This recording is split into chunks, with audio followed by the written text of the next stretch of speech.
Hello everyone, welcome to episode 2 of the Trip VR podcast. This week we're going to be discussing the latest VR news. We're also going to be talking about what we've been up to in virtual reality over the last couple of weeks. We have an interview with Daniel Arnold-Mist from Nordic Trolls about the amazing VR RPG Karnage Chronicals. We also have Dean discussing immersed VR, which is where you can bring a physical keyboard into virtual reality. So here we are. So how is everyone doing? Wonderful. Very good. Tired. Very good. Good. And so what's caught your eye this the last couple of weeks from the VR news? One of the things that I'm really excited about is the very affordable B-Haptics vests. Yes, that looked really good. So they've got a couple of new models out, haven't they? Yes, they have the X40 and the X16. So I haven't actually stepped into the world of haptics properly yet, and I haven't either. It's something that I feel I'm really missing out on. And to hear that there's now a kind of affordable version of was it the TacSuit vest? TacSuit X, yep. TacSuit X. It really appeals to me. So it's like I think it's $399. Let's see. I've got it right here. It's $299. There's the X. The X40 is $499. That has 40 motors on it, so I'm guessing 20 in the front, 20 in the back. And the X16 has 16 motors on it, respectively, which I'm guessing is 8 and 8. Which is that? Yeah, I know, right? See, I might not have done well in college algebra, but I can count this. You can. Anyway, the things I like about it, the X16 is that it's a lot smaller and it's lighter, which I think is great for VR. So I actually pre-ordered the X16. My brother ordered the X40 because, he had to. Really? Yeah. No way. That's great. Yeah. I think it's going to be my Christmas present this year, so I'm going to be begging it off my other half for Christmas. Lose. Yeah, I'm really excited. It's got so many games that are supported by it now. I like Half-Life Alyx and Boneworks. Mm-hmm. And I know I mentioned on Twitter, and they said they're trying to get whatever they need to do this, but Population 1, which would be so handy. That'd be so nice to be able to feel where you're getting shot from. Yeah, it really would. I suppose it would help with gameplay, wouldn't it? Yeah, I would think so. Yeah. Now you're getting shot in the back, spin around 180, try and take him out. It's very cool.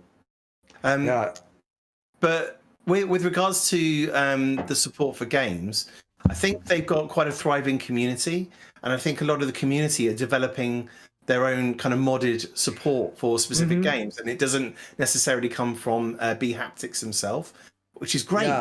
Yeah, I've seen a lot of them, and I can't remember which ones exactly, but you download off Nexus mods and stuff like that. So so it's very similar to like the way that Vorpex worked with the custom profiles, like community shared profiles. Yeah, I mean, a game like another one that would be great, Walking Dead Saints and Sinners would be nice to have that. Kind of a little freaky maybe, especially if you had those armband things that they have, and you could feel them grabbing your arms. Oh God! I'm not too sure actually if I would be a fan of that in Saints and Sinners. I think gun games and stuff is fine. Feel a bit of that impact. Know when you're getting shot. But I don't know, full blown zombies. 5 of them surrounding you and jumping on you all at once. I don't know if I want to feel that via haptics. It's scary enough. I've seen it happen.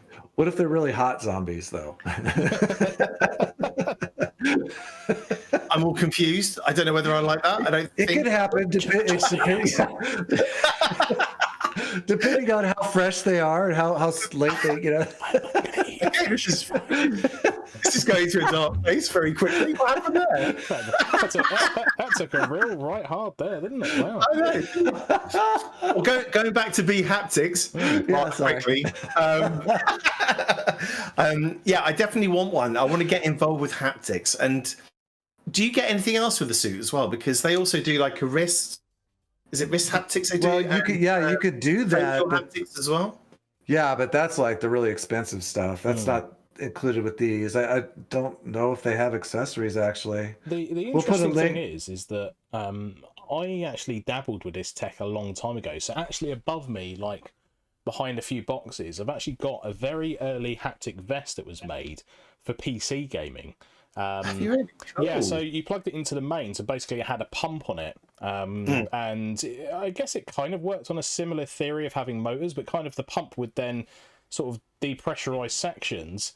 You would kind of get this instant hit, and you plug it into USB, and it supported games, I think, oh, let me cast my mind back, I think the original Half-Life, Call of Duty 2, I think, was one that was supported, and I tried it with like Call of Duty 2, and I was surprised actually how intense it was. I mean, this was a good, God knows, must be about 8 years ago now when I got it, and it's actually been sat up there, so I'll have to see if I can get it out and see if anything still works with it. But yeah, it's a very surreal feeling getting shot and actually feeling the hits coming from different areas. So it really is a very surreal thing. So that plus VR, that's going to be super immersive. So yeah, I think I think I'm going to see what happens when it comes out. If it is as good as what I'm seeing, then I can already hear my credit card sitting there going, buy me things. I'm like, no, I will resist you, but you need it. Okay, right, fine.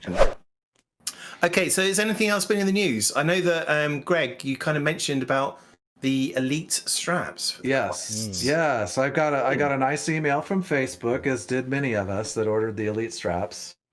That let us know that we've seen all the pictures on Twitter and Reddit and all that, where they have all the breaking in the side, and I sent you that link this morning from, I think it was Zim's page. It's in top 5. Yeah, where the back of the cup on the back was broken loose. Apparently that's happening now too. So I don't know. I really want that strap because I hate the cloth strap, but hopefully they get their shit together. So I'll just show it to people that I'm pretty sure everyone knows about the Elite straps, but just in case. So this is the Elite strap. This isn't the, what is it? The battery strap is the one I Elite ordered. battery strap. Yeah. Which gives you an extra few hours in VR. This one is just the basic strap. So it's got a kind of ratchet system here, and you can see that kind of cups the back of your head. And Zim's one broke off on the edge here where it's glued. Yeah, right there. Yeah. Which is weird because I haven't seen any others doing that. All the cracks have been down here, haven't they? Like right along that strap. Yeah. Stress scratches. But so I've seen videos. Go on. I've seen videos of people just abusing the hell out of those things and they're not breaking. What Facebook is doing, and they're like, look, you've got to let us know if you want to keep your order, because by law we have to cancel it if we haven't sent it to you by December. I think it's December 8th. So you have to go into Facebook, and I did this. You have to go into their support, Oculus support, and let them know, give them your order number, let them know that you want to keep that order. Otherwise, they're just going to cancel it and refund you. So does that mean you're going to get the new iteration of the strap when it's available then? So yeah. So they'll send it to you once they've got this all sorted out, which was hopefully soon. Because but I haven't heard anything about timelines for I haven't either. Those straps or a new revision. I guess it's going to take a while. Yeah. So I was looking for those brackets, the 3D printed brackets, so I could just FrankenQuest it, because I have a deluxe audio strap on my original Quest. But those you have to go they're like, we can do 60 of these a day. You have to stop here every day to see if you can order them because they're never available. Yeah. Probably even worse now because of this Elite battery strap thing, Elite strap thing. Yeah. So for those who don't know, the FrankenQuest mod for the Oculus Quest is basically where you use the deluxe audio strap, which is available from HTC. Yeah. And you use custom connections, which you can 3D print out, just to get it onto the headset and make it even more comfortable. So I've got to be right back. I must say, I've done it on my Quest 1, and it was the best thing I did by miles. I got the head strap for like £50 off some guy on eBay who just wanted it. There you go. That's a perfect example. Yeah. So that's it. That's the deluxe audio strap here. So this is one that I put on my original Vive, and oh my god, it's falling apart now. But people are basically taking this off and putting it onto the Quest, and you can fix it. It makes a big difference. Yeah, I've heard it's still, even now, even with the Quest 2, which is a bit lighter and a bit more balanced. Even now, people are saying the deluxe audio strap is still the best mod for it for comfort. Yeah. Yeah. That doesn't surprise me actually at all, because I mean I use mine. Well, we'll come on to why I thoroughly enjoyed it later, but yeah, I mean I've been using mine for a while. Not in that reason, Steve. I can see that smirk on your face. But you know, I've been using the Elite strap for, blimey, let me think. It's got to be coming up to a year now, probably. In fact, yeah, it nearly is a year. And do you know what? Like every time I put it on, like if I'm in big screen or even Beat Saber or something like that, I could just sit there for hours wearing it. And the only thing I have done is put a tiny battery on the back just to get a little bit extra. And to be honest, it's one of the best things I did, and I wish I actually did it sooner, to be honest. And I think that really it's going to be my backup. So let's face it, this Elite strap I've got on the Quest 2 right now is probably on borrowed time. It's well, you know, judging by the amount of fractures that I'm seeing on the internet, and the fact that even the glue now looks like it's coming apart on some of the head straps, and we're probably going to see more of this down the line as over the next couple of months, you know. So I think having the Deluxe Audio strap as a backup, luckily I still got one, is going to be a good thing, and then I can print out the connectors as well. Yeah, so this gave me an idea while we're talking about the Elite strap. I think it's time that we rate my rack. So here we are, guys. This is the first one. So I pulled these off Reddit, okay? So the very first one, let's see who the Reddit user is for this one. This is CB Games 03 on Reddit, okay? So have a look at this one. So that's pretty nasty, isn't it? It's snapped completely on the left-hand side. I wonder if it popped off. If it popped off the bracket on the front too at the same time, because that could be like terrifying. Right. I'm going to go with a theory. I've got a theory on this. Okay. Right. Playing Beat Saber, goes up, catches the edge of it, and just lifts the entire thing off. Oof. Could be. To be fair, I didn't read the description on these. I just literally pulled the pictures off Reddit, so they might have actually explained it. Or he was playing something like for instance on Saints and Sinners, when you grab like the backpack, maybe like it and just rip the entire thing off. Yeah. Because there is no other way unless you're an absolute savage or you were hungry. Either or. Maybe you played something that blew your mind, like right out of the left side of your head. And the audio was that good. Bang! God damn it! Yeah, you saw something so good in VR. You're like, oh my god, that's amazing! Crack. Oh my god, that's just awful. It is awful, but it has come off quite cleanly at the front, hasn't it? Yeah, it did. But it's just that kind of back section. Not good. Okay, let's move on to the next one. Okay, so the next cracked Elite battery strap we have is from Aruku2105 on Reddit. And here it is, folks. What do you think of that one? That's another just clear right on through the damn strap. Is that a battery strap? It looks like it is. I think this one's a battery strap, and it looks like a expensive baby. But this is a cleaner break, isn't it? So the last one kind of cracked towards the back on the left-hand side. This one is like dead center of the strap. Yeah. That's right. Yes. Because of that, I give this one a 5 because it's just not a very original break. Plus, they're getting their leg in shot, and that's just not on. They're actually bouncing it on their crotch region, so they're trying to win points for that, clearly. Is it me, or does the leg look like it's from a 10-year-old and the hand look like it's from a 50-year-old? There you go. Maybe it's... Can you see that? Maybe it's got some kind of weird progeria, you know, where it's like really only affects half of your body. You're very youthful. The person gets younger. Benjamin Button. Yeah, it was like that, but only half of them. Got sexy legs for an old man. Nice. Right then, let's move on to the next one. Number 3 for the Elite battery strap cracks. This one is from Whole Individual 0 on Reddit. So here we go. So this one's not really a full-blown crack, is it? It's just like it's cracked. It's not broke through at all. Yeah. So I don't know. Maybe I'm just seeing that. I'm just going to give it maybe a 3 because of lack of effort. You know, lack of effort. Could have done better. That's Could've right. done... You call that a crack? It's trying. It's trying. He's trying to push. He's trying to push, but it's not. It's not.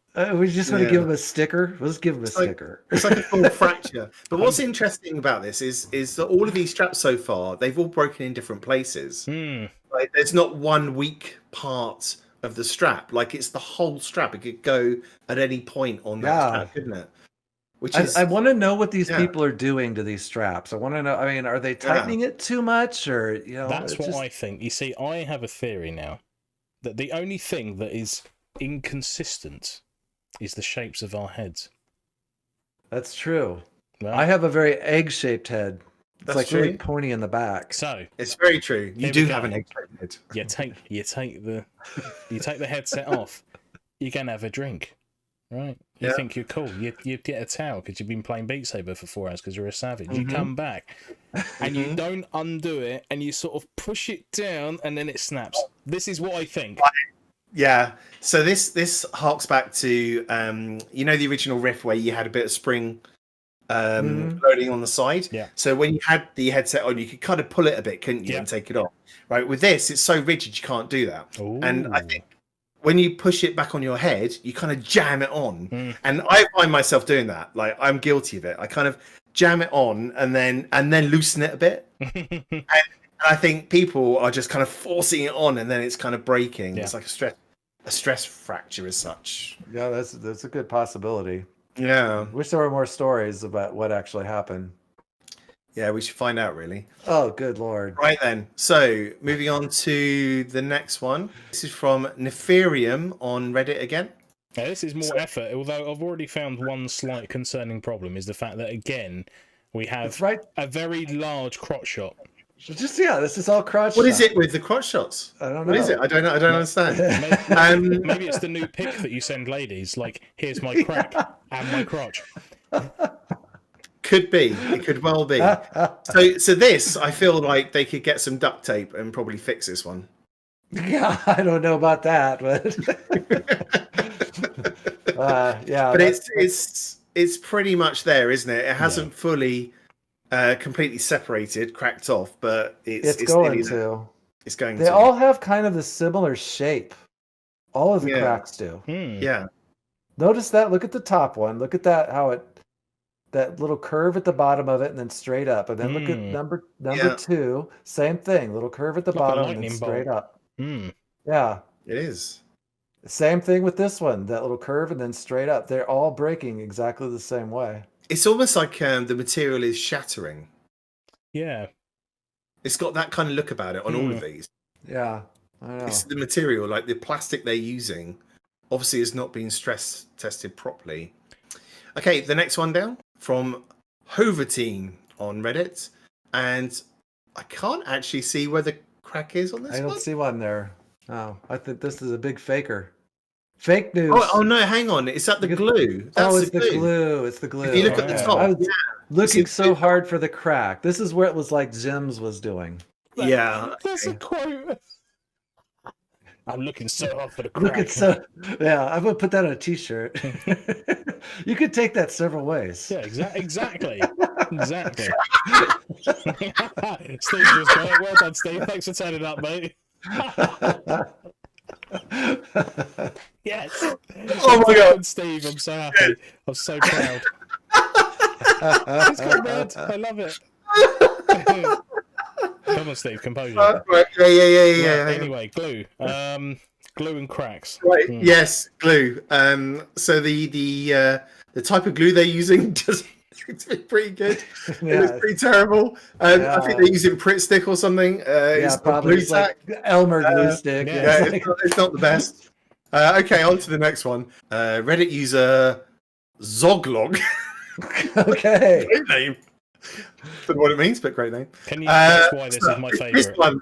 This one makes me go, ooh. Yeah. You see, it makes me go, ooh, but I also like the tablecloth. Yes, it's got pears. Is that pears? Peaches? No, if you read the picture the other way around, it actually says sweet orange. So it's like they're lessening the blow, you know, because I think if this was on a wooden background, you'd be like, oh, that's really bad. But because it's like Sweet Orange, it's like, oh. It is. It's bad. Very, very, very observant. But getting back to the crack, yes. What do we think about this one? I mean, it's a large crack. It is a large crack. And I'm going to look you in the eye when I say that. A lot of crack. Yeah. I mean, again, similar to the last one, can you see that the plastic looks like it's shattered almost? Yeah. It's just... I'm wondering what the sounds are when this happens.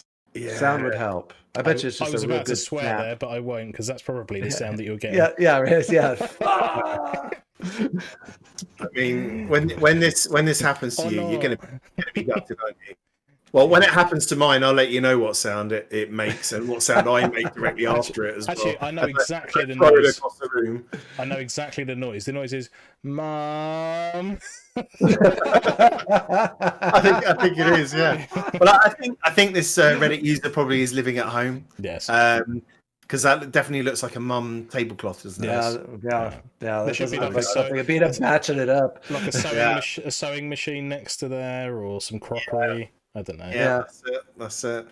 Okay, and on to the final one of Rate My Crack.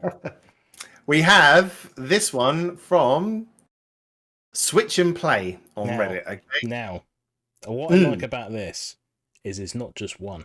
There are multiple cracks on the show. There are. This one wins. They've really gone for it, haven't they? Yeah. Not only is it... There are 4. There is 4 cracks present in this photo. Oh my gosh! How did you do that on the side? Yeah, so this is the elite battery, isn't it? This is a battery strap because so got the USB-C down the side. That's why this one wins. Not only is it the most expensive strap, but they managed to break it in the most places. 10 out of 10 for me. But I really want to know how this one was done. To get 3 fractures really close together, it's like somebody's hit it in the side with a hammer. Well, maybe they were. Maybe they were like purposefully doing, like how people were like putting vapes in their Xboxes to make it look like it was smoking. Fire, I mean, it's the same thing. So I have a theory on this, right? Okay, what's the theory? Well, there's 2 that kind of work hand in hand. The first one is that they've grabbed it one side to pull it off, and that's why there's individual tear marks for each finger as they've pulled it up. But the more realistic one is probably that it broke in one place and they were so pissed off they were like, I'm really going to show how bad this is, and then individually put tears in, because if you look at the spaces, I would say it's a Beat Saber player. Comment below what you think about my theories. So yeah, I think we have a winner. I agree. I think this is probably the elite battery strap crack at its worst.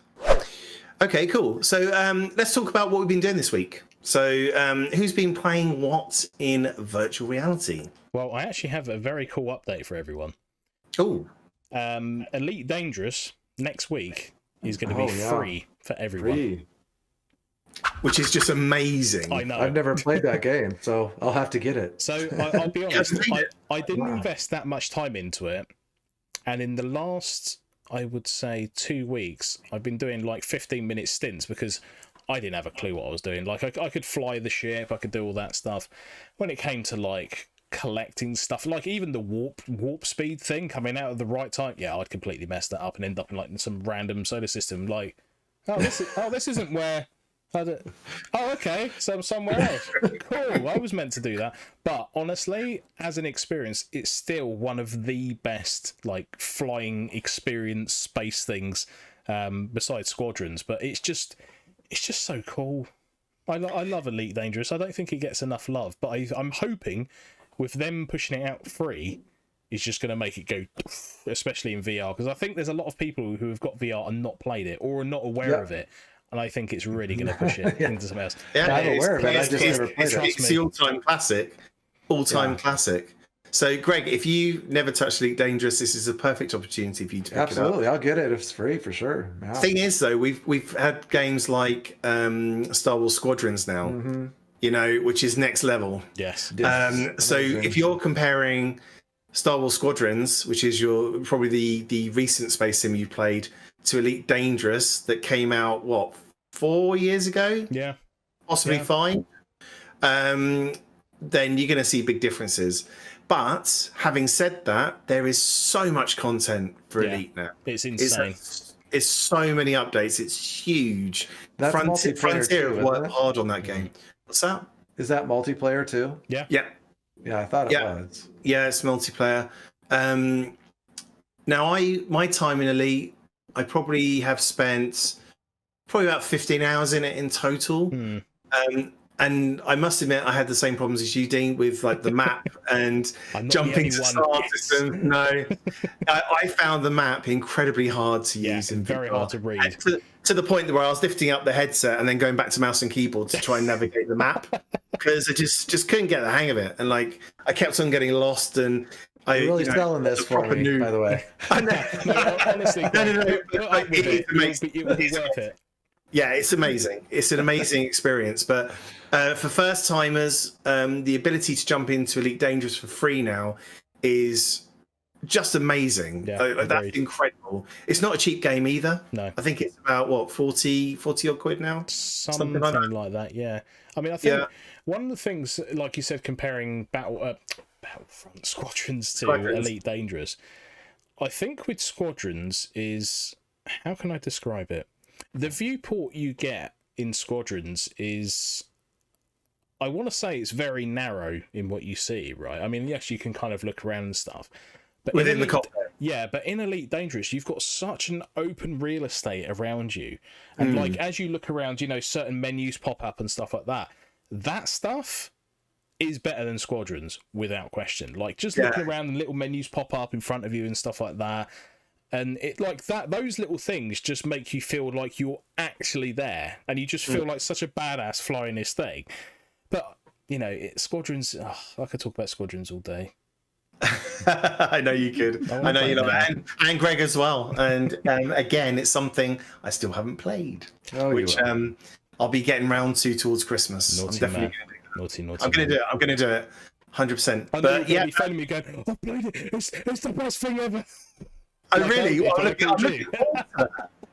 I love VR games that do that to me, that get me so excited. So having that on the back burner and knowing that I can jump into like a brand new VR game that's state of the art, that's going to blow my mind. I love the fact that I've got that sitting there right now, and I can just, whenever the moment's right, I can grab it and jump into Star Wars Squadrons. That with a HOTAS. Oh. Yeah, with a HOTAS, which would be nice. Just thinking about it. Definitely. I just blew my wad on a haptic fest. Nice. So, Greg, what have you been up to in VR? Well, a couple of things besides my, absolute obsession with Population 1. I played the Quest 2 version of a little bit of it, like an hour of it, of Blair Witch. Ooh. I got. I love horror, and so far this game hasn't really scared me at all. A little bit. Once you get into a certain part of the forest where you've got this thing that's chasing you around, it's kind of scary because the sounds are really good. I'm really impressed with the graphics on the Quest 2. It looks really, really good. I'm probably going to wait to complete the game till the PC version comes out. That's being said, but still, for the Quest 2, it looks really good. I don't find it to be, like I said, it's slow. I kind of joked around, called it the dog training simulator 5000. So and there's some weird bugs, man. I had one where the dog, I think, is supposed to disappear. He's standing around in front of me all happy, and then he just dives into through this massive rock, just disappears right in front of me. I was like, where the fuck did the dog go? Talk about spoiling your immersion. Yeah. Is that meant to be part of it to scare you or something? I don't think so. Because then when I ended my play session and my recording, there's this stairway thing that I went down, and there's a lock on it, and I'm trying to look at some stuff I'd picked up to see, and I get into it, and the next thing I know, I'm about probably 30 feet up in the air above everything. Oh my god. And I'm like, well, what the hell is this? And I could see the structure of the top, but of course there's no top to it because you can't see the top in the actual game. Yeah. And I pushed my thumbstick and I could just like float through the air and I'm looking down. I was like, okay. Yeah, it's like, this is a good place to end. Yeah, it sounds like the game is totally broken. I don't know. I mean, it's not terrible, but like I said, I'd like to see it on PC VR. And from what I've seen thus far, I don't think real VR horror fans are going to be all that scared of this game. Okay, so I was going to say, so with regards to the actual content of the game itself, apart from its problems, like how did you find the story and the mechanics in it? Did it scare you at all? The story, yeah, there's this kid that's gone missing in the woods, and it's the same woods the kids from the Blair Witch movie disappeared in like 2 years earlier. So you're like in 1996, I believe. Right. And you obviously, I mean, I think you're probably a cop, an ex-cop with some mental illness, I'm guessing. Though they don't really elaborate too much on it. I kind of joked around in my video because she's like, do you think you should go into the woods with your health problems? I'm like, what, do I have allergies? Really bad allergies. Tree pollen. Really bad this season. The mechanics are just your basic walk. You have a flashlight. There's a camera that's kind of hard to and like there's a phone and I keep screwing that up. I don't get it answered right. It's kind of hard to understand exactly what you're supposed to do with it. So yeah, I don't know. I would say if I had to rate it, I'd probably give it maybe a 6 out of 10 stars. Okay, not bad. It's not bad, but it's not. It's improvement, yeah. Like I said, like as far as horror goes, I mean, if you're used to stuff like Resident Evil 7 or Alien Isolation or Outlast or that type of thing, it's definitely Phasmophobia. Yeah, Phasmophobia is a million times scarier than Blair Witch. Okay, but they do a nice job of setting up that atmosphere of the forest, especially when it's dark. The sound is good. It's kind of annoying because you're walking through it and it's dark, you can't see, and you keep hearing this off to the side. You're like, what the heck was that? And you're doing that a lot. Or you'll be walking along and all of a sudden you hear these footsteps of leaves come running up at you from behind and you turn around and there's nothing there. Yeah. So that does sound creepy to me. Yeah, it's creepy. It's creepy, but it's not terrifying. So yeah, I'll tap out. Thanks. You are the kind of hardcore I like really scary horror. Yeah. I'm not playing that. Thanks. Yeah, Dean loves it. Dean loves horror VR. Absolutely loves it. He's probably queuing up to play Blair Witch. Yeah, you could handle Blair Witch, I think. So like the other thing I was playing, and the only reason I'm bringing it up because I know it's an older game, but with my friend, because he couldn't play Population 1 with me because of motion sickness, we decided to play Arizona Sunshine on the Quest 2 because he just got a new Quest 2. And I gotta say, the original Quest, when Arizona Sunshine came out, I bought it because my brother and I like to play it together. And I put it on and it was so fugly. I was like, fugly? Yeah. Ages. Yeah, I just can't. I can't do it. I mean, first of all, like the rocks. My son always, because he went to Arizona and he'd always complain the original Arizona Sunshine. He's always like, it's too red. They're not really this red, Well, they're blazing freaking red in the original Quest with Arizona Sunshine. And like the zombies are very cartoonish looking and everything feels. The thing I loved about that game in PC is how big everything felt outside, and it didn't feel that way in the Quest 1. Everything felt small.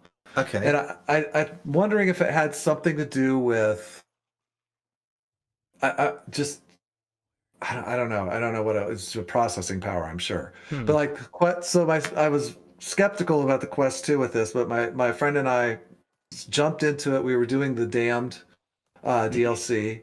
Okay. And it looks fantastic. It's not as good as PC, but it looks really good. And it plays really well. Yeah. So, you just look at the comparison of the two, and it's amazing how much better the Quest 2 looks. There is a lot of games that are getting updated for the Quest 2. I assume that Arizona Sunshine is one of those. Then that's the one that they definitely did that for Arizona. And I mean, so the XR2 Snapdragon processor that's in the Quest 2, it's extremely powerful. It's like something like 16 times more powerful than the original chip. In the Quest. Yeah, like it's ridiculous. So the graphical capability of that headset is going to make all the difference with these games. So I think, comparing them to Quest 1, it's going to be like night and day for some of these that are being kind of remastered for Quest 2, I think. Absolutely. Right then, so ask me what I've been playing. Well, what have you been playing, Steve? I'm glad you asked, Greg. I have been playing a few side quest games this week, but the one that springs to my mind is Ancient Dungeon VR. And this game, for me, shows real potential. So it's a dungeon crawler. I think they call it a roguelite. It's kind of randomly, procedurally generated levels, I think you call it. So it's kind of like each dungeon has like a basic structure. But on top of that, the rest of the rooms are like randomly generated, but it always has like a certain amount of the same structure, depending on the type of dungeon you're going into. And it's kind of pixel art, Minecraft style graphics, but the atmosphere in it is amazing. Like the lighting effects, this is on the Quest 2, by the way. Lighting effects are really, really good. And it just sets the stage well as you kind of walk into the dungeon. There's a couple of people kind of lounging around outside around a campfire, and they're kind of telling you not to go into the dungeon. And you kind of walk through the entrance, and then you appear in this kind of like, it just looks like it's falling apart. And there's you can hear kind of the echoes of drips of water in the distance, and it's just got really, really good atmosphere. And I fell in love with the game instantly. And as you know, like I'm a massive RPG fan anyway, and VR RPG. I'm really looking forward to the evolution of VR RPGs when they get really, really good, And but this really does kind of like scratch that itch for me at the moment for a dungeon crawler, and it's still in development. I think there's 4 different types of dungeon right now that are pretty much complete. And it looks like you get a kind of overlay of the map of what's potentially coming in the future. And it looks like there's like another sort of 10 different types of dungeons on the horizon. Okay, so last week on episode 1, we discussed for a little bit something called Immersed VR, which was the ability to bring your physical keyboard into VR with you. Dean's been playing around with this. I believe he spent a full day at work using the software. So, Dean, tell us about your experience with Immersed VR. Hey everyone, I'm Mean Machine Dean, and this is a closer look at Immersed VR. Now, Immersed VR is an app that runs natively on the Oculus Quest. There is a desktop installation app that you use to push anything that's on your Windows monitors to the actual Oculus Quest, and you can interact with them in a 3D environment.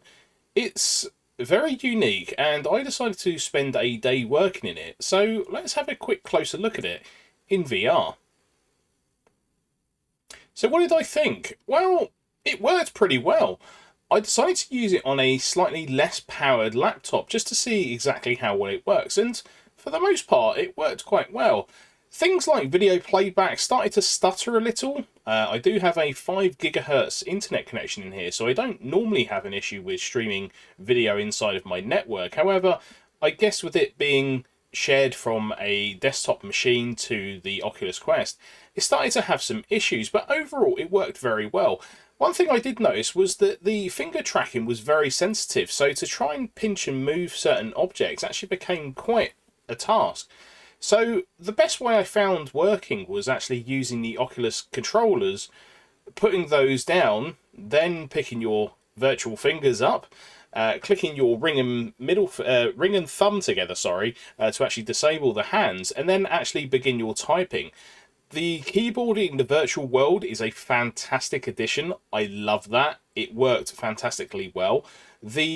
Getting the initial setup of the keyboard to be mapped to where it is in the virtual world was a little cumbersome to start with. I also forgot that you had to use your index finger, that's this thing, to map the P, the Q, and the B letters on your keyboard. But once I'd done that, it worked really well. And to be honest, I could see this being used in a company. You can actually invite other people to a virtual room to actually interact with yourselves as well. So as a collaboration tool, it could be really, really good. There's also the ability, which I couldn't unfortunately show, which was using a virtual webcam, which gives you a view of your avatar, which you can then push into apps such as Zoom or WebEx, which actually can be done through this app as well. And it works pretty well. People were quite impressed. So the day that I spent at my day job using this in VR, my productivity was actually quite high, and I wasn't really being distracted by anything around me whilst most of us are being put to work from home at the moment. But yeah, overall, Immersed VR, you get a thumbs up. If you want to give it a try, make sure you go and give it a try at Immersed VR. Just search for it in Google and also on the Oculus app as well. From me, Machine Dean, I'm signing out. Take care. So also this week, we decided that we would jump into a VR RPG that came recommended from Greg, and it's called Karnage Chronicles by Nordic Trolls. Now, I personally am a massive fan of VR RPGs. I love Skyrim. I talked earlier on about Ancient Dungeon. Anything at all that kind of gives me that dungeon crawler vibe I want to be involved in. So when Greg mentioned this game, I was really excited to jump in and experience it, and I'm really glad I did.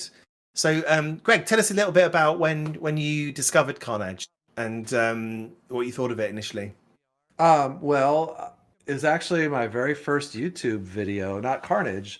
Was I don't know if you guys remember, they hyped it up a lot when it was coming out to be like the first AAA RPG, and it was that Soul Keeper. And it came out, and it was a total joke.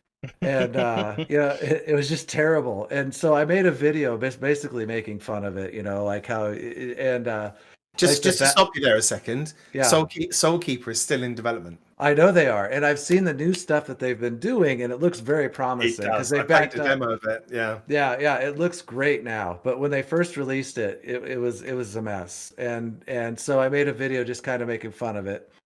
And Daniel Arnold-Mist, the guy in our interview, he actually he got a hold of me because he commented on my videos like, you should really try out our game, Karnage Chronicles. Okay. And so I did, and I was blown away. And this was like a different version that's gone through several iterations since, but I mean, I just like the ability to like take your swords and smack them together and see the sparks come off and feel the haptics. And, I was like, this is the way it should be. Cause like it's Soul Keeper, you go up to guys, you just go boink and they go flying. So yeah, it just felt so good. And the art style of the game, I absolutely love because it's just so cartoony, but realistic too in the same way. It's very, very fanciful or fantasy. But like I remember when I was playing it my first time, I was like, okay, when I was a little kid and I would play and I would pretend. That's what VR is for me. It's my grown-up pretending of and that game made me feel like I was a little kid pretending to do stuff. Just role playing. Yeah, it was fantastic. And I did the single player because there wasn't multiplayer back then. And yeah, it's everything about the game I absolutely love. I love the combat. I love everything. So yeah, so the worlds themselves definitely feel really immersive. So as you were sort of saying, there's like 3 different types of world, each one slightly different from the last, and different types of enemies that you'll encounter as well. I mean, I got introduced to the game through you guys, right? And I guess it isn't my go-to genre, I guess is probably the way I'd describe it. But after playing it, twice with you guys, like I can see why people enjoy these types of games. I mean, it is great fun, and I think the multiplayer aspect for it definitely adds something different to it. It's so good. I can see I can see the enjoyment of playing it single player, but yeah, the multiplayer is so much more fun. But I guess The disadvantage with that is the difficulty then jumps up a whole new level, as we've experienced on quite a few occasions. But it is a very enjoyable game and very, very polished as well. I think I played through it in single campaign first, just on the normal mode, and I got right towards the end, and I think I'm at the final boss. And then Greg was saying that we need to jump into this game together. We need to experience it on hard mode, especially in multiplayer. And from the moment all of us jumped into it, the difficulty ramped up. Oh man! And it's not like you're spammed with enemies and it's an absolute nightmare.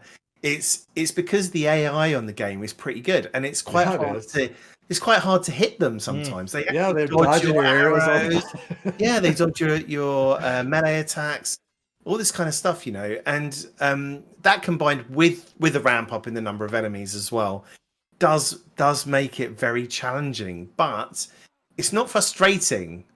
Like it's kind of fair, because if one of you stays alive, so let's say that you're fighting a horde of enemies that are coming towards you, and if two of you die and the third is still fighting, you can respawn and come and join them again. And the enemies don't respawn themselves. Yes. They don't keep regenerating. So it means if one person can keep holding the fort while the others are respawning, then you can make it through that wave of enemies. It's a very clever design, and not one that I think I've really seen in many other multiplayer games. Normally, if one of you dies, then you just all respawn and you just have another crack at it. But so it's like the other thing that they can do that's so awesome is like you can take stuff from your inventory and physically hand it to the people you're playing with. I love that. That's the way it should be. It's just so simple and intuitive, Yeah. And there was a couple of times where Dean was quite low on health, and I said to him, "Oh, eat an apple. Have a fish." Hang on, right? You haven't got much health, so do you want a fish? First, see, we gave him the ring first. Now we're giving him the fish. Yeah, that's not a fish. That's a fish. I love fish. Got it? Good. And just like handing him all this stuff. But the fact that I could just take it out of my virtual inventory in the belt, which is very well designed as well, and just hand it straight to Dean, he could take it and eat that on the fly. Just felt great in VR, and it's a really nice way that they've done things. Yeah, they've got a great variety of enemies, and they all fight a little bit different, so you have different tactics in fighting them, and the bosses are fantastic.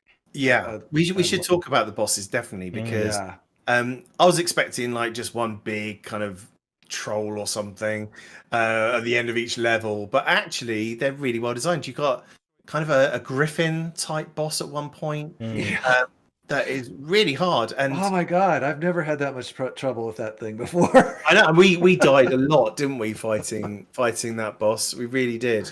And but it's not just say the main boss that's in front of you that is the kind of griffin character. Also it has like these flying giant mosquito things as well. So you have to think tactically, like, okay, one of you take out the flying things, the other two focus on the boss, and if you're getting low on health, one of you run around in a circle so the others can respawn and get back in so it doesn't reset. And you've got to get into quite a mindset to defeating the bosses. See, I think I figured that respawn out though on that boss. It was respawning every time one of us would click in and come in fresh. That's when it would respawn. What you mean? It would res? Yeah. So it would get health back. Yeah, so as long as it was just nobody else came in after you died and you left and you didn't come in, it would stay down. But as soon as a new player came in, it was res. Yeah. I didn't realize that. I didn't either, but it made sense watching it. Yeah, that's it. And but not just the bosses as well. There's also just great enemies all round. I know that we struggled with on the second world. The exploding mushroom. Oh my god. Those bastards. What basically happens is there's these kind of mushroom people, I think, and they kind of walk around quite slowly in the distance, and they look harmless. They're just mushrooms. They're mushroom people. They don't harm people. But then the moment they spot you, they run at you like maniacs. Like little mushroom kamikazes, and they explode when they get near you as well, which take up a lot of damage. Yeah, you take a lot of damage from these enemies, and they took us out quite a lot, didn't they? All three of us in one go at one point. Yep. But because the combat's so good, you don't mind coming back again and again to, use your bow and arrow to take them out at a distance, or just think of a different strategy, or maybe get them up a bit closer, hit them with your sword combos or whatever. Or the ability to warp back to the shop. Yeah. I love the shop. Cool. I love going there, selling stuff, looking at stuff I could buy and upgrade. Yeah, that's what you have to have on the thumbnail, is that little shop guy. It's true. I love him. He's amazing. Do you notice he has nipple rings? What? He has nipple rings. Really? Oh my god! Wow. Amazing. And as I say, the detail in this game is quite incredible. It's great. Like when you first walk into that shop and he starts pointing at all the stuff that you can use. He's like potions, and he does a little motion like gook, gook, gook, and I know. And I think this is the selling point of this game, is the attention to detail that Nordic Trolls have put into is next level, really. We were talking earlier on, weren't we, when we were playing the game, that if you look at your hands, it doesn't have finger tracking or anything. No. But if you look at your hands, they kind of do this. They're animated. Yeah. And it's those little touches that bring the world to life. Or the spider webs. Spider webs in the wind, and let's not forget the sound design. Holy shit. It's so good. It just just the drips of water and the wind blowing and the difference that you could feel it. It's amazing. It's really, really atmospheric. The one thing that was incredible was that sunset we saw. That was something else. That was outstanding graphics. Yeah, the waves out in the water and everything, that looks so good. Almost photorealistic, I'd say, in places. Yeah.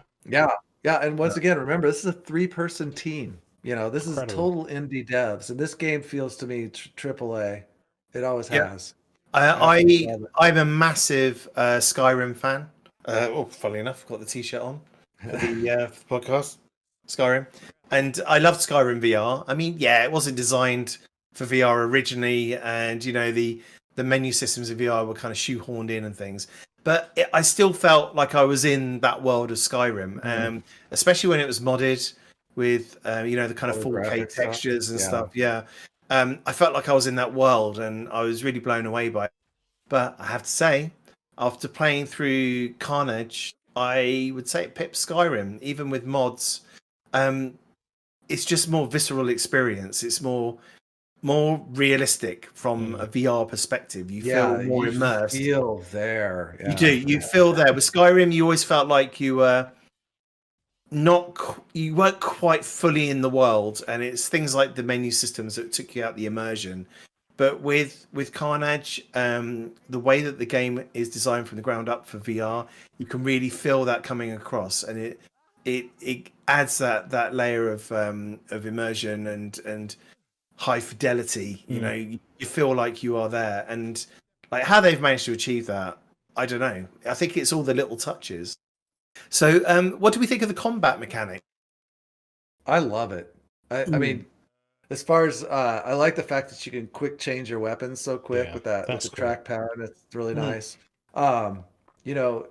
It's hard to tell when we're playing at the levels that we were, where we're getting attacked so much. But the combat, the enemies, like I always like to play with 2 swords instead of having a shield, and they do react when you hit. They'll stop them and they'll fly back, and and all that kind of stuff. So you really do have to actually combat. It's not just swinging your swords really fast or anything like that. Yeah, you're right. The AI is good enough that you have to actually think about how you're going to hit your enemies. Yeah, and when you have like 3 or 4 of them attacking you at once, you have to keep your eye on all of them and see what they're doing to get ready to block.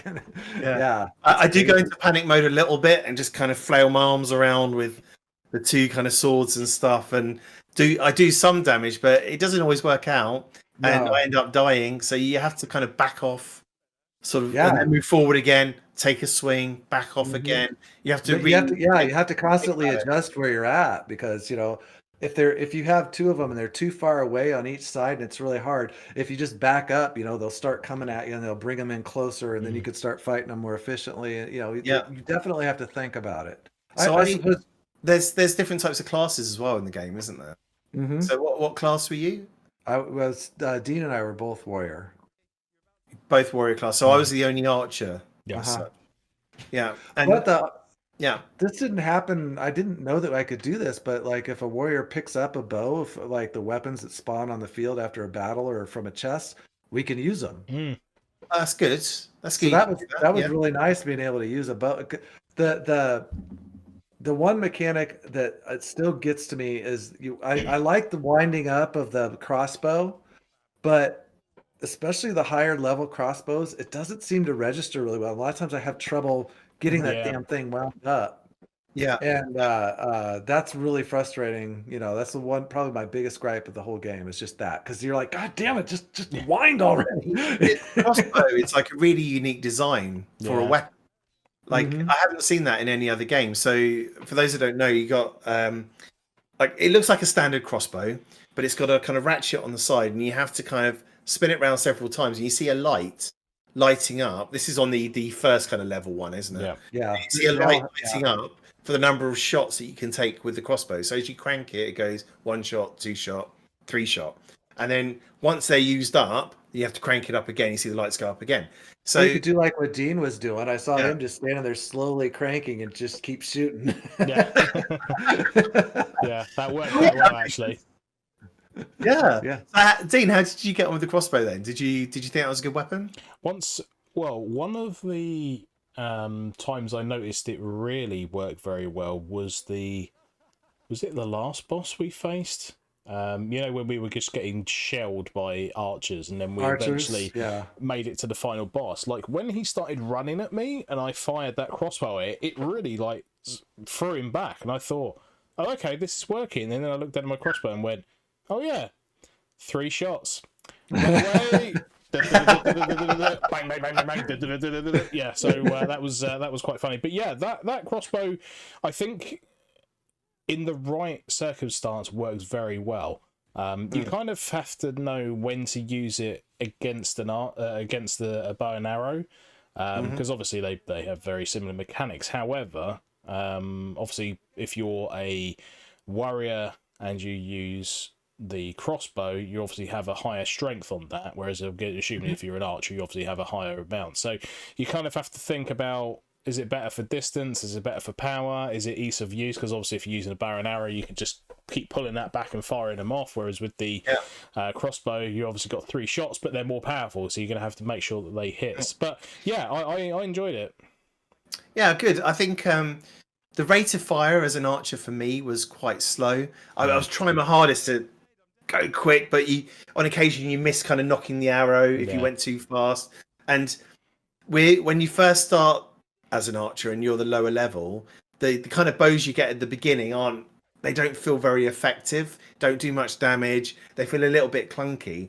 But then as you upgrade the bow and you get like, I think there's kind of level 3 bow a bit later on in the game, everything feels a lot smoother. And I don't know how they've managed to do that, but you definitely notice the difference with the way that the bow reacts to the pullback as you climb up the levels. And there's something there that they've done to make that, I'm sure.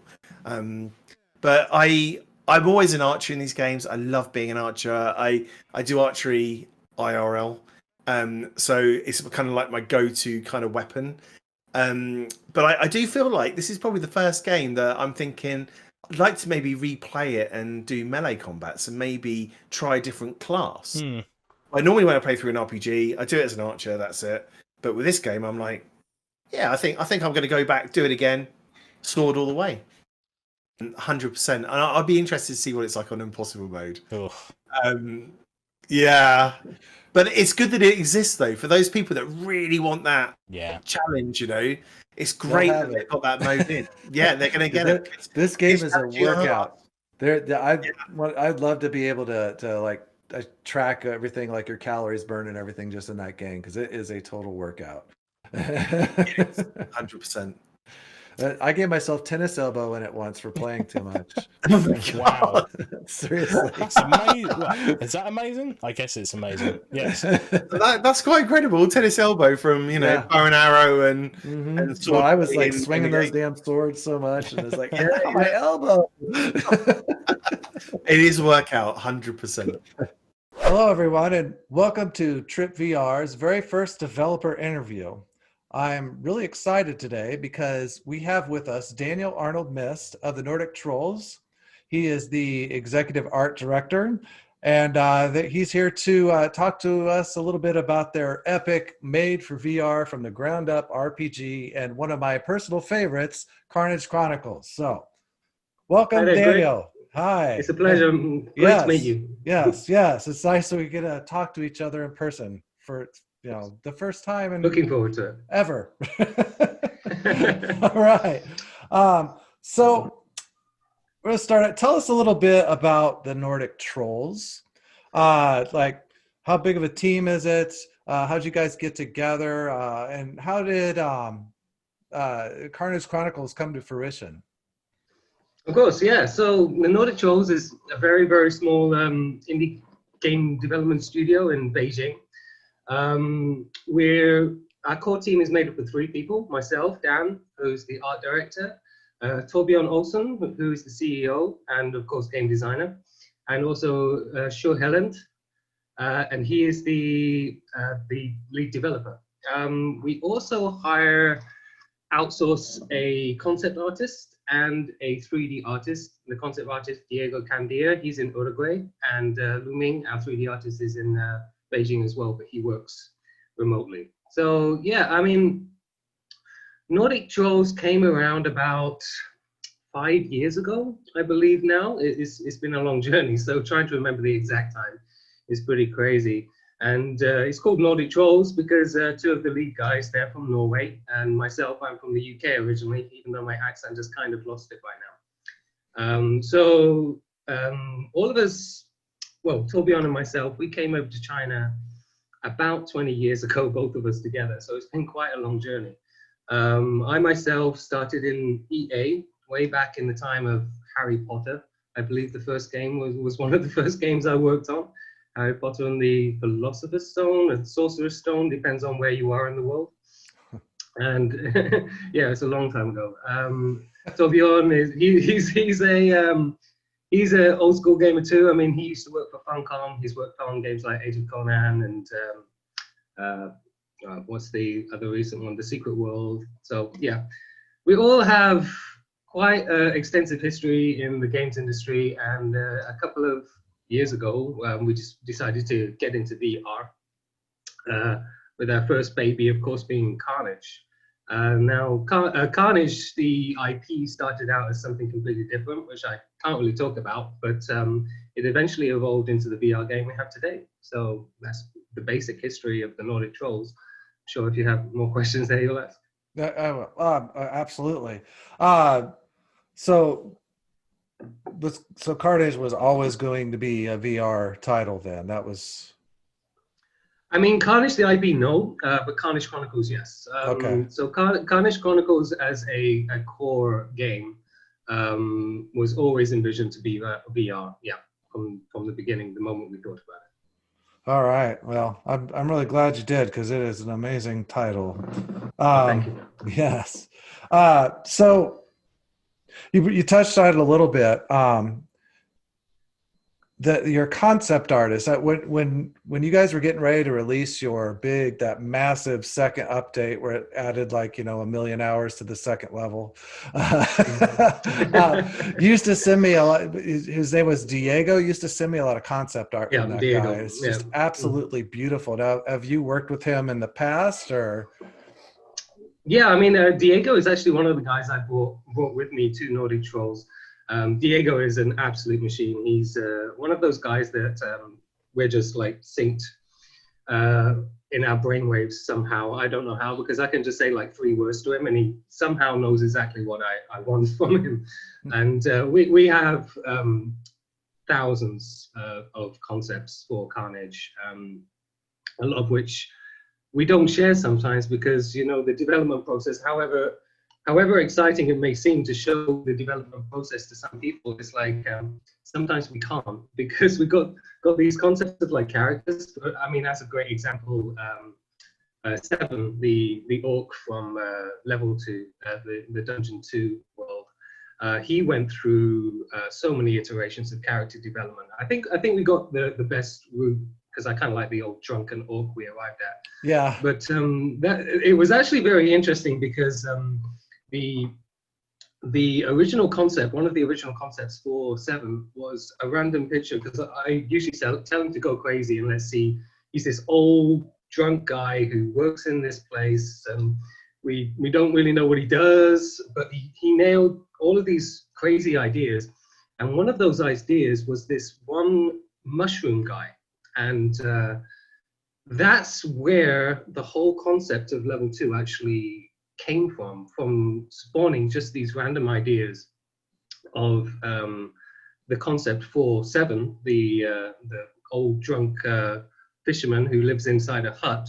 And that evolved, because we had this one concept of this one mushroom guy, it evolved into an entire dungeon with the character designs spawning from that. So yeah, I mean, Diego is very, very imaginative in his designs, and we absolutely love him.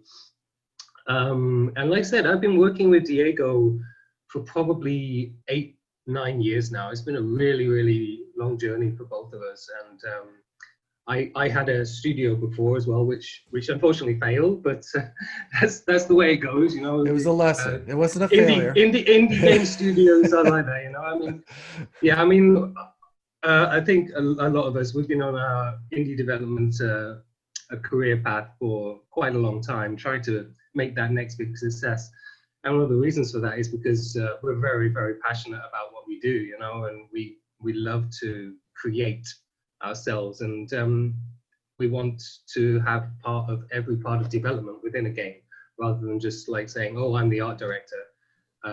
We like to take on multiple roles. So yeah. So you do more than you do more than art direction then. A little more. Yeah. I mean, one of the things you got to remember is as a 3-man core team. I mean, we the 3 of us, Sure, Thor, and myself, we are the guys that put everything together. So when it comes to what we actually do in the studio, we do a lot of different jobs and we have a lot of different hats. But I think that's true for every small independent development studio. Yeah, I would imagine it'd have to be when you only have 3 of you.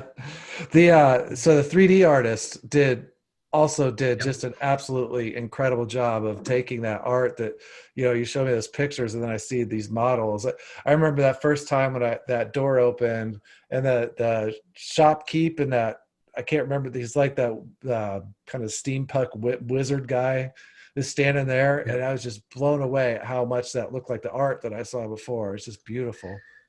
Yeah, he did an excellent job on that. I mean, I'm sure many people have probably looked at Karnage a couple of times, and hopefully you can see a couple of the inspirations that we have behind a few of the characters. I mean, there's an obvious Jim Henson vibe going on. Absolutely. Yeah, I thought of Dark Crystal, you know? The collector. Yeah. Yeah, I mean, we tried to fit quite a few references in Karnage actually, with the hints at where our inspirations are coming from with a lot of these things. But Jim Henson is definitely one of those. But yeah, Looming, again, he's another absolutely amazingly talented artist. He's one of those few 3D modelers where in my experience of working as an art director, you get 2 different kinds of 3D modelers. You get 3D modelers and you get 3D artists. And 3D artists are the ones that I like to work with, because you can give them something that looks good, but they will take it to the next level and add their own little element to it, obviously under a little bit of direction. But if they're very good at what they do, usually you can let them do what they do by themselves, and they nail it every time, as long as they know the theme that they're working towards. So where was the Jim Henson inspiration for the nipple rings on the shopkeep? Just kidding. We were joking about that in the podcast. Like, you guys see that? Yeah. Well, the imp is kind of our mascot, and I love that little guy. Yeah, and again, like I said, being a I'm back, I think. Okay. Yep, you're back. Good. Yeah, being a small studio, someone has to do the voice acting, right? Did you do the voice acting, or did you do the imp? I did the imp. I am the imp. You can hear it, right? Bye. There it is. Yeah. That's great. So we like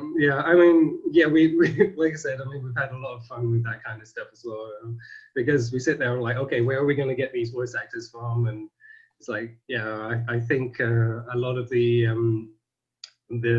interesting sounds are actually my voice, or sometimes a friend would come over and say, oh, do that weird sound you do, and I sit there and record. It's like, yeah, there's our mushroom guy.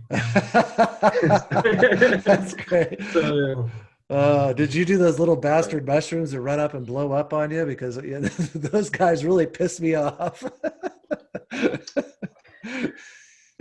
I'm not gonna do it now, but yes, I did. I believe I was the one that I was the one that did the little kamikaze run up. I believe. Yeah. Oh man, those things.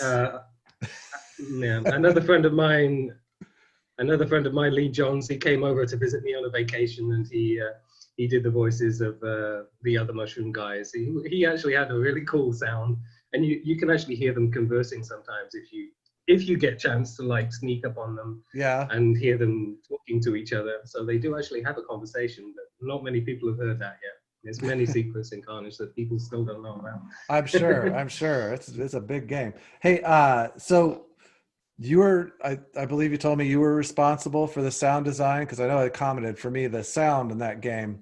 VR, I always feel like sound is so important in a VR game, and making that immersion happen. And I mean, just everything, just sound, the presence of the sound is just amazing. Was that you? That was you, right? So the audio, when it comes to bringing everything together, and a lot of the additional audio, I did that. But many years ago, we were working together with another audio guy called Agio Hutchins, and he did a lot of the music and some of the basic sound effects really early on in development. We're literally talking 4 years ago, even before it was launched. He did a couple of sounds at the beginning.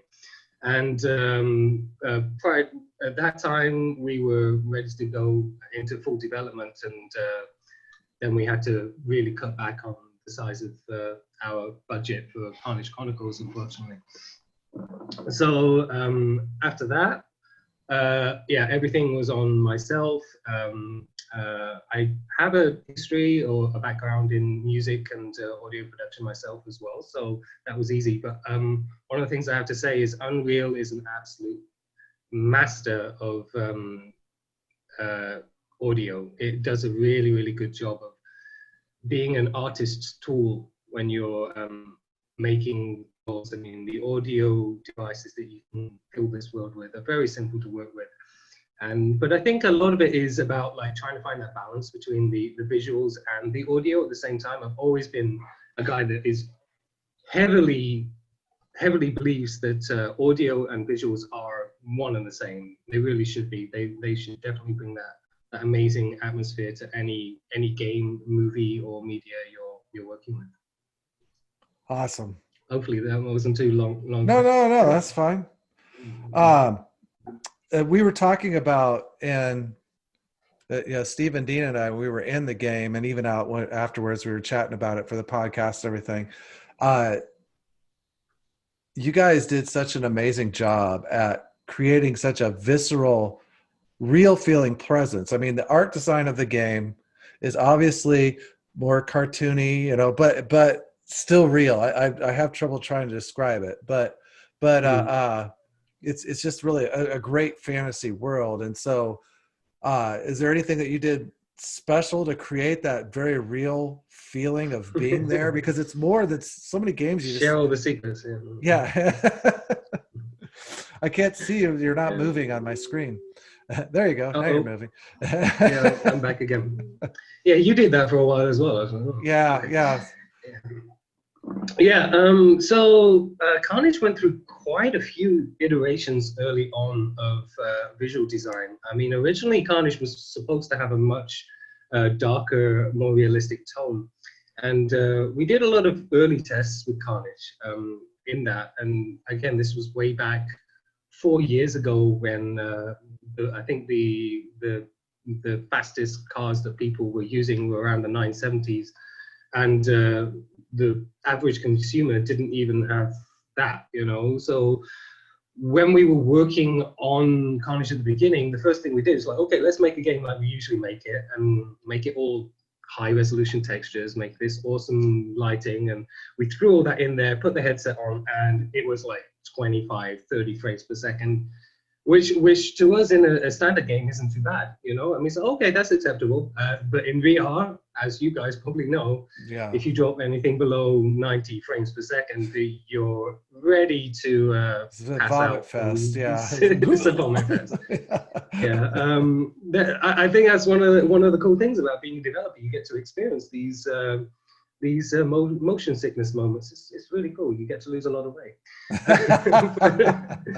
But yeah, I mean, so what we eventually did is we all sat down together and we decided to change the visual theme to be more bold and striking rather than gritty and realistic.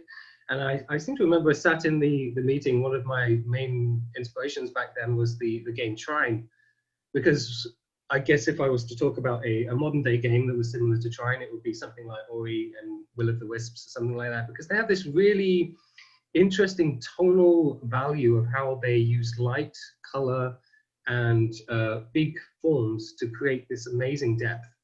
And that was one of the things that I really wanted to get across in Carnage. And I think it came across pretty well with the early tests and the early gameplay tests we did with other players. And they were really impressed with how comfortable it was just to walk around compared to others, which had a very, back then, I think a lot of the games that were out back then were very, very limited on lighting, very limited on texture work. It was very flat shaded, kind of polygon style VR games, you know. I mean, obviously today things have completely leapt forwards, but Carnage is old now, you know. It's 4 years old in development. I mean, obviously we only just launched fully, but it looked pretty similar even in the first iteration. But also on top of that, to get this game to run on a VR headset, we've done a lot of tricks and faking of everything.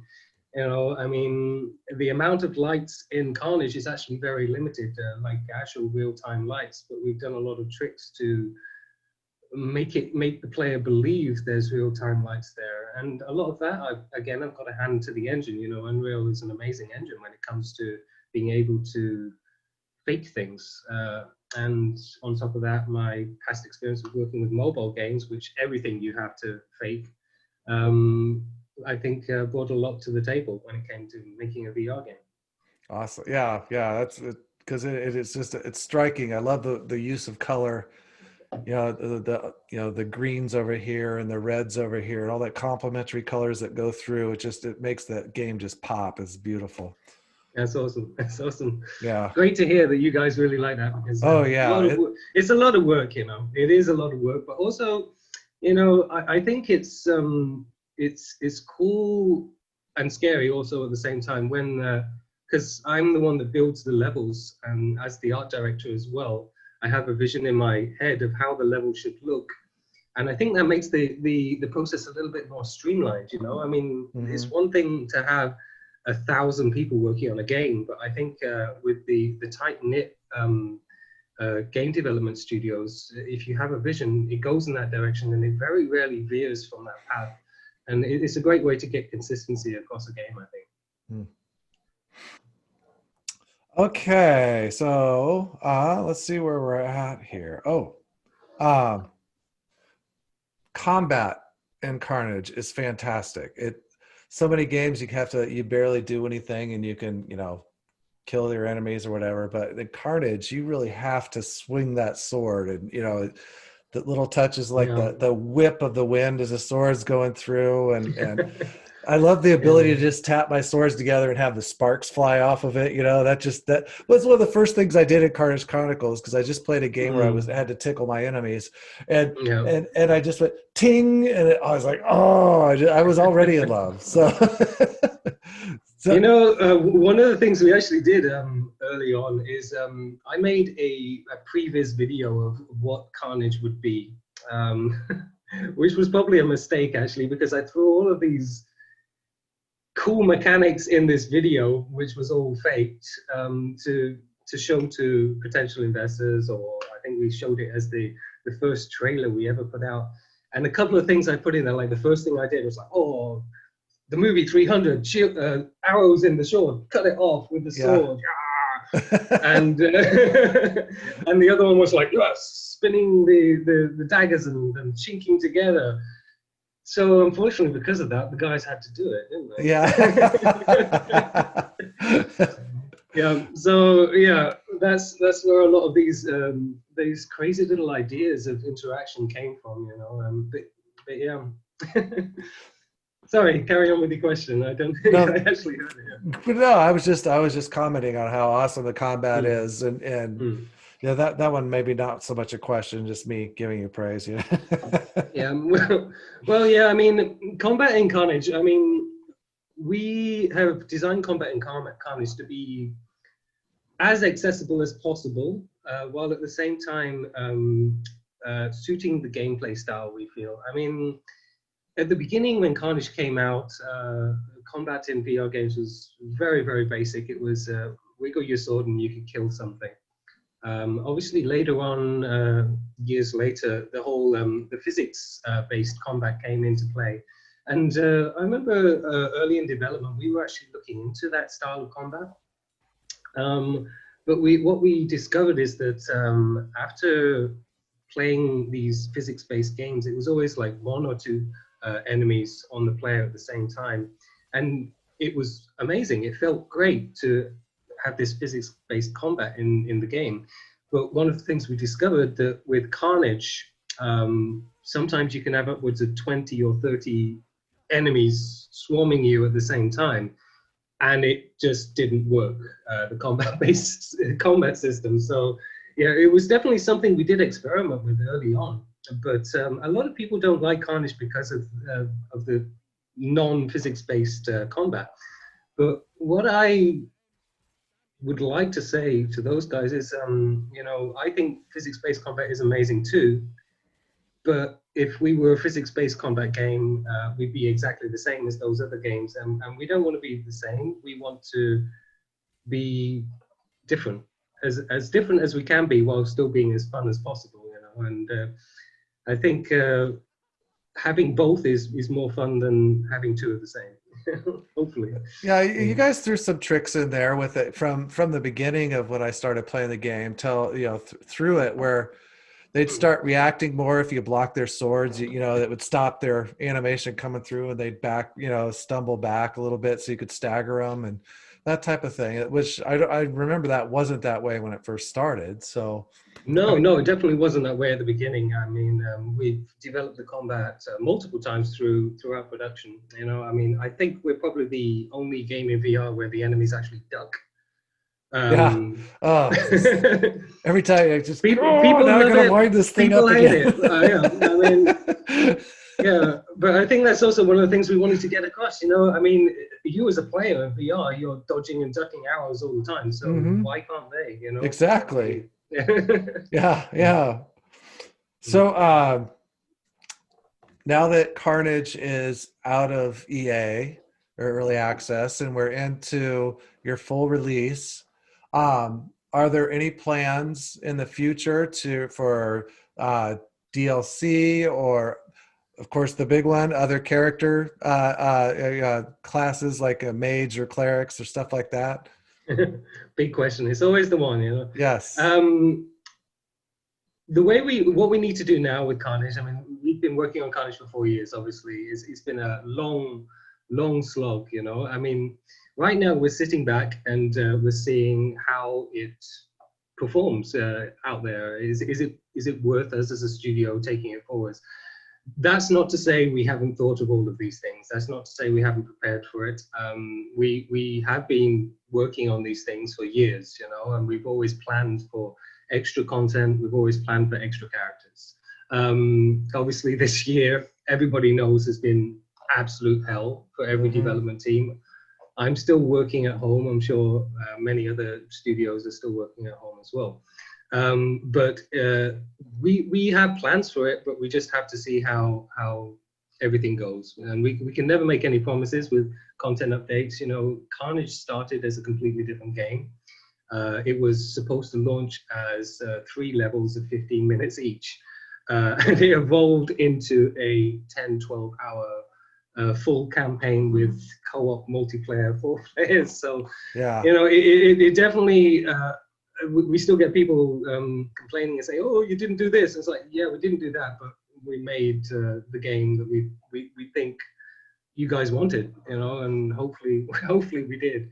But yeah, I mean, do we have plans in the future for developing Carnage? Yes, of course. But we can never make any promises because we as developers obviously have to make a living as well, and we need to see how well or not Carnage performs.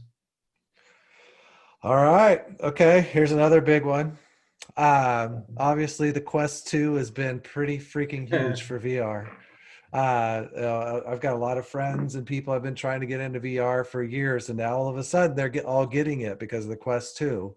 And it is a really impressive little headset. So, are there any plans to make a Quest version?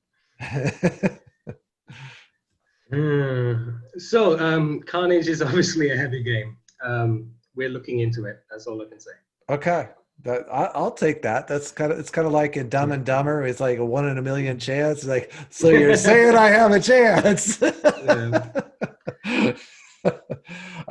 This one's kind of just a selfish one for me. I just pre-ordered myself a bHaptics vest. I see a lot of games are starting to support bHaptics. Are there any plans for anything like that, or is that just something you're not really interested in doing? Yeah, I mean, when it comes to things like bHaptics, a lot of it is how much time over energy is it going to take? Excuse me. If the implementation of bHaptics is pretty straightforward, it's definitely something we can look at. But the problem is where we are. Getting hardware over here is pretty tough. It took us a really long time sometimes to get some of the headsets just to bring these guys to you, you know. And so we've obviously in the past tried to support as many hardware devices as we can. I remember way back in the day we started supporting the Omni Vertex, but then their consumer product came off the market, which a lot of people were angry about, I seem to remember. But it was something we did in the beginning, and when it comes to bHaptics, it's something that obviously we're interested in doing, but we need to take a look at our plan and see how easy it is to implement. If it's easy, and we can get a good backwards and forwards with players and maybe get a beta test, we'll give it a go. Yeah, but we can't promise anything now. Now, the Omni Virtuous, was that the one that had that kind of a slick pad that you put the socks on and scooted on? I remember. Yeah, it was like, it felt a little bit like the bottom of the shoes had like an old school, if you ever did rollerblading, like the underside of the. Oh, so that one was more of the bowl then. Yeah, it was like a bowl, yeah. Okay, yeah, I remember there were a couple of them back then. Mm-hmm. Every time I see anybody talk about these treadmills, your game is one I think of, because I'm like, I'm sorry, but just after I get done, don't go there. Yeah, after I get done just beating the crap out of a bunch of enemies and I'm exhausted, I'm like, how could you run? If this game is massive, you would be so tired. Yeah, on the Vertex, it is exhausting. I remember when we first when we first put the Virtuix together in the studio, and we jumped into level 1. Now this is level 1 when it took 15 minutes to finish, not 3 hours like it is now. I remember getting to the end of the level after 15 minutes. Well, no, it didn't take me 15 minutes, obviously, because I'm. I mean, I appreciate what the treadmill guys are trying to do. I think they're amazing. But I think when it comes to an action game like Carnage, where you're already swinging your arms around, you're already exhausting your body, you know. I mean, as an example, imagine playing Beat Saber and running at the same time. I mean, There we go. I thought of it first, guys. I thought of it first. Well, you know, have you seen Feet Saber? Well, actually, yeah, I have. Yeah, I think they were using the Quest 2 and the tracking cameras to track people's feet to do that. So that's kind of cool. So now that you're in full release of the game, what's the response been like for you guys? I mean, we've got great reviews, you know. I mean, Karnage has some absolutely amazing reviews. We're still shocked every day to see we're stuck around very positive. I believe we have 90% positive reviews as a VR game, which is amazing considering at the beginning of Karnage's launch, we were very low scored. One of the things we did is we really tried to work with the community and do a back and forth and say, okay, what's wrong with Karnage? How can we make this better for you? Again, this is why I think Karnage has evolved so well over the years, you know, because we've been making these updates not only based on our own opinions, but based on community's feedback. Taking a game from like mixed reviews all the way up to 90% positive rating, we feel is amazing. Yes. Yeah, I mean, but VR, obviously, it's already a small market.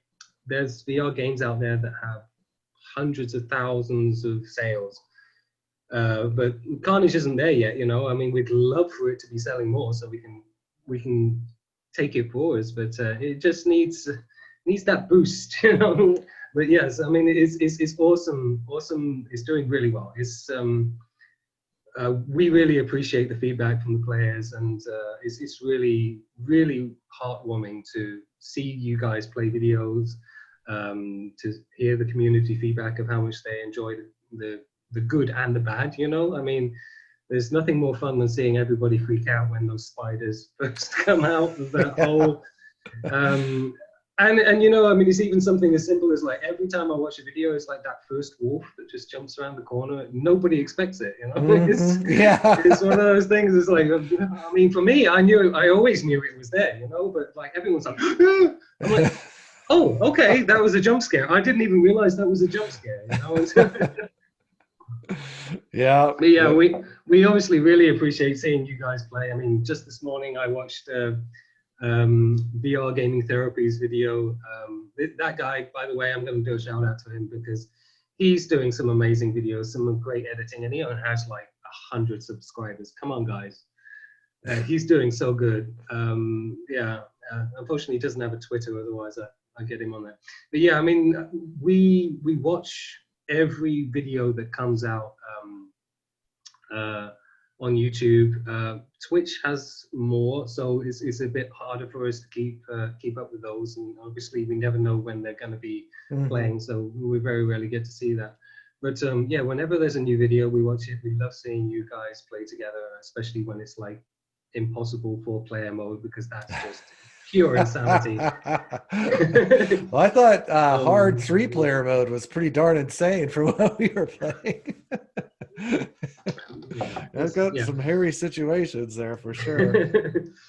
Yeah, but yeah, I mean, we feel Carnage is going great. We really appreciate, like I said, the feedback, and it's been really inspirational for us to carry on our path of making more games for you guys, you know, and just pushing through. Okay, so would you say there is life after Carnage then for the Nordic Trolls? We guys 100%. absolutely 100%. okay, fantastic. Yeah. 100%. Absolutely okay, fantastic. Yeah. Now, Of course. I don't know if you could tell me this or not, but are you still working in VR, or is that something that is going by the wayside now, or? Well, we can't comment on future projects. That's Okay. all. You know, I Okay. mean, it Well, I doesn't gotta matter what ask. we're working. Yeah. I know it's something everybody has to ask. But yes, we are working on things.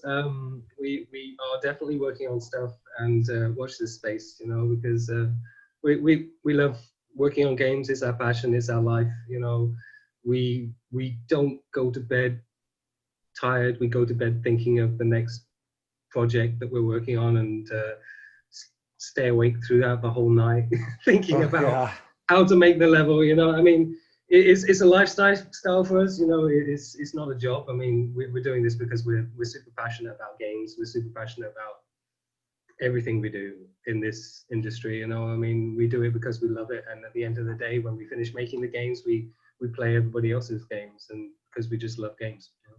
So well, yes, we're here to stay. We're here to stay. Yeah.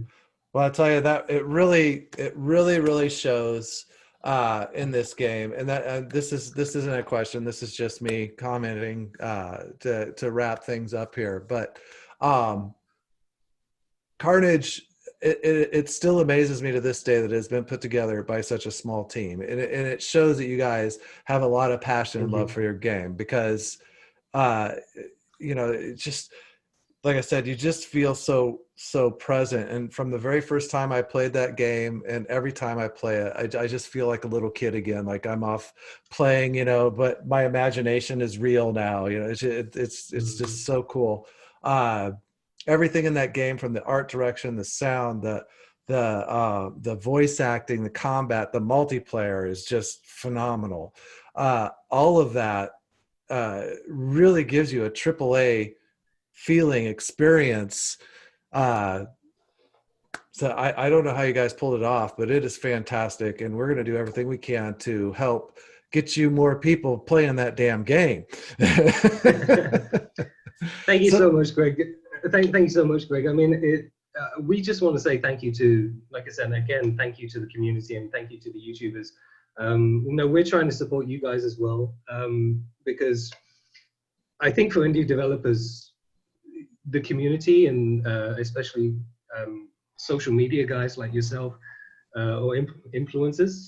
I hate that word, but yeah, but I'm not a good influence. but you know, you guys have definitely helped all of these indie studios. You know, every single one of us, and I think it's important for us all to support each other, because it's really heartwarming to see you guys talk about the games, everybody's games, not just Karnage Chronicles. You know, I mean, thank you so much to all of the YouTubers out there. Thank you so much to our fans. Thank you for the guys that leave us a positive review. And if you don't, thank you for just writing randomly on a forum somewhere. Oh, this game's cool. You know, you think we don't see it. We don't have a chance to reply to everyone, but we do see it. We do check daily to see what people are saying about Karnage, what people want from Karnage. And yeah, we just want to say from all those guys at Nordic Trolls, a massive heartfelt thank you to you guys, because you've been awesome, you know. Awesome. Well, hopefully you guys love it. Yeah, Daniel, thank you so much for taking time out of your day to talk to us a little bit about this game. And yeah, I think that's it. Awesome. So, it's great to see you, and keep up these great content, man. All right. Thanks, man. Yeah, you too. So there you have it, folks. That's episode 2 of the Trip VR podcast. Thank you very much for joining us. I've been VR Bug. I've been Dr. Greg. And I've been Mean Machine Dean. And don't forget to make sure you click like and subscribe, and click that bell thingy. That's the one. Thanks for being here. We'll see you on the next episode. Bye-bye. Take it easy all.